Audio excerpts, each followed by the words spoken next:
Meanwhile, might have been hearing, reading, seeing about, a couple of things happening with the Calhoun County Treasurer's Office and the Calhoun County Land Bank Authority. Some exciting things. And so back to talk with us about that is the treasurer in Calhoun County, Krista Schauer. Good morning. Good morning, Richard. Also here today is the director of the Land Bank, Krista Trout-Edwards. Good morning, Krista. Good morning. Thanks for being here. Boy, the best part of all this news is, well, we always talk about money, but as I was saying, we're talking about money we're getting, not money we don't have. How about this? A grant. This is pretty big bucks, isn't it? This is huge. Yeah. This is amazing. I've been here before talking about our problem with blighted, dangerous properties in neighborhoods, and we work hard and apply for every bit of money that's out there that might come to this area, and we hit the jackpot with this one. $3.8 million is going to take out a lot of blight. Wow. Will this wipe it all out, Krista? It'll take care of much of the inventory in the land bank of blighted homes. Wow. It also allows for a little bit of acquisition for some of the more blighted properties that are in public ownership, if we could swing that. And one of the great things about this grant is that it's for multiple areas in the county, so Battle Creek, Albion, Emmett, Bedford, and Homer Village. So we were able to do a collaborative approach and bring in significant funds for much of the county. Boy, we like grants, but we like flexible grants too, don't we? Right. $3.8 million. So you had to apply for this, right? Absolutely, yep. We did an application. The county is the lead grantee and the land bank is the co-grantee. And then we worked with all the municipalities to pull it together. What's involved in that? I know you see, for example, job listings for grant writers, and you see, if you've ever worked with nonprofits, you hear about applying for these things. What goes into that? Well, I'd just like to make note and compliment Krista, who's our lead grant writer on these things. We not only got the money, we were told by the state that we had the top application and most well-written application, and out of $11 million granted statewide, we got 3.8. So that's a big chunk. A third of it. So nice going there, Krista. It wasn't just me. I have a team, and I worked really closely with the city of Battle Creek. Chris Lucy at the city of Battle Creek assisted with the Battle Creek portion as well. So, all right, we'll talk about how they'll go about doing this in just a minute on WBCK.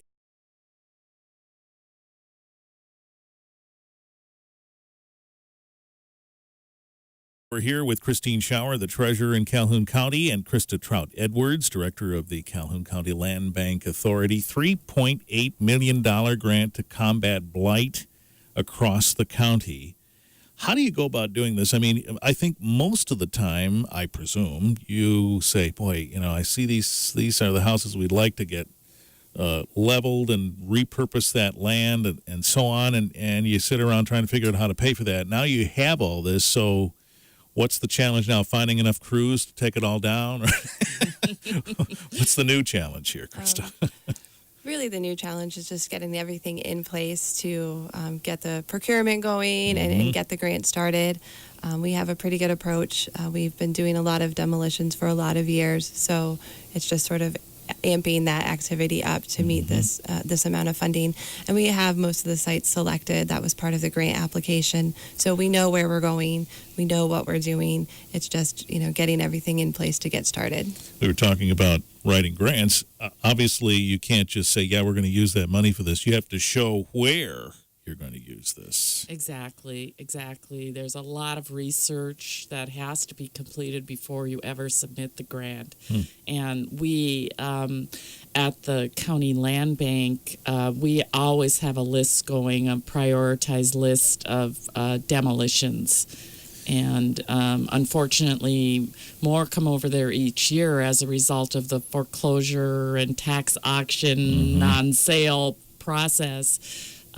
So we've always got a running list. So we've always got a lot of candidates, although this grant is going to clear that list out, pretty well. So how, you probably studied these statistics with all of this work you did for this grant, but how much of the properties on your rolls are blighted properties that can't be repurposed? Do you know that? Well, there's a mixture of residential, and then we have some commercial, industrial spaces. It's about 25% that have structures. So a lot of our inventory is vacant land because we have been doing these demolitions. So it's that portion, that 25% that we're really attacking. And this grant is just for residential. So we'll be looking at our residential inventory. So it doesn't address the industrial buildings or the commercial buildings that we hold. So we'll still be working on getting funding for those. Okay. So, Christine, you look at these numbers and you know what the tax situation is like and so on. Can we be comfortable in saying once this grant eliminates a chunk of blighted properties that we can stay level for a while without adding to that? Well, our foreclosures are going down. And obviously, by taking hundreds of blighted properties out of neighborhoods, there's only so many properties out there. So, houses are always in a state of flux. So, it becomes vacant, it gets run down. So I don't know that there will ever be a point where, we're totally done. Right. But this grant will allow us to have a major impact in several neighborhoods. There's probably another ripple effect tax-wise. I presume that once the blighted properties are gone, those that are left see a bump in value. Is that true? Or does it happen that easily? Well, of course, without a house on it, it's not going to be valued as highly. Right. But our goal, especially in these neighborhoods, is to utilize, first and foremost, our side lot program in trying to get the neighbor to purchase that lot, get it back on the tax roll. And for them, it means a bigger yard, a place for a garage, a garden. And so we work another way to try to get reuses of that property. Are there others, Krista, that you see happen with these properties? You see the blighted building go away, and if it's not a side lot program, are there other things that happen on those lots? We do some garden leases. There are community groups that are interested in garden leases. We do an adopt-a-lot. So if somebody just wants to beautify that spot, and they're on that block face, but maybe there's something they don't qualify for the side lot for some reason, so we do adopt them. So we do that, and then of course we have our neighborhood mow and maintenance program where we work with local groups and they do maintenance on the properties for the summer and they earn a stipend of $3,000. So that's one way that we try and engage community organizations with these vacant properties that we haven't been able to sell. Does anybody come along and say, I want that lot because I'm going to build a house on it and that one too and the other one and try and upgrade the neighborhood with value that way? Not yet, Okay. but we would love if they came to our door. We did do some new builds with the city of Battle Creek through the NSP program, and we're definitely open to that. Well, you would think that there must be an investor out there that if they just felt the right way about it, that this could happen. Is that true? I mean, it's not out of the question, or is this semi-dreaming way past what reality is here? Well, through the the housing target market analysis that was completed last year, it kind of illustrated the kinds of housing that are desired in our area. Some of that is single-family homes in neighborhoods close to downtown. But, it's not the majority of where the future of desirable housing is for a lot of people. But that is still out there. And so I think it is kind of probably a dream to think that those are all going to be infilled. Number one, many of them are small. After the house is down, you look at it and say, how could a house have fit there? Right. And so there's different standards for building now than there used to be. Yeah, it's become different. What about like Habitat for Humanity or something when they're looking for a lot? We've worked with them on rehabs. They're focused more on rehabs Got right it. now rather than new builds. And just to sort of tack on to what Christine said about the target market, I think some areas there might be a opportunity for some type of new construction, maybe a fourplex or a duplex or some type of different style of housing that there isn't a lot of in the community. And you just have to look at those areas, where they're located. Are they walkable? Are they meeting those things that the target market analysis called out? So there might be opportunity for that. We're definitely working our way towards removing that blight and setting the stage for some new things in the future. The fight against blight is what we're talking about right now on WBCK. We're back in a moment with more.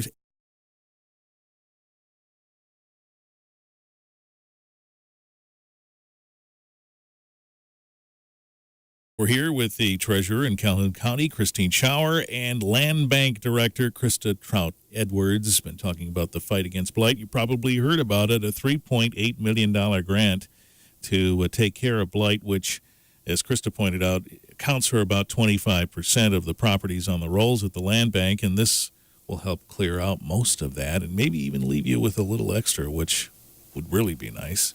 You've also been working, Christine, on another program that, and we've talked about this before, houses that are in what you call forfeiture, which is close to foreclosure but not quite.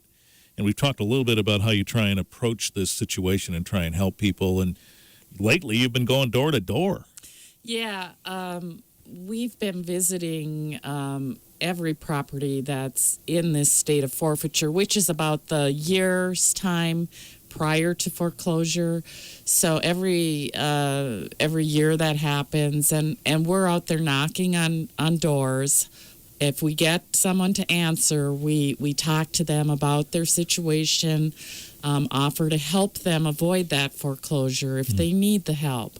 If they're not home, we leave information right pasted to their door so they're sure to see it. Yeah. And we just really want to help people save their homes.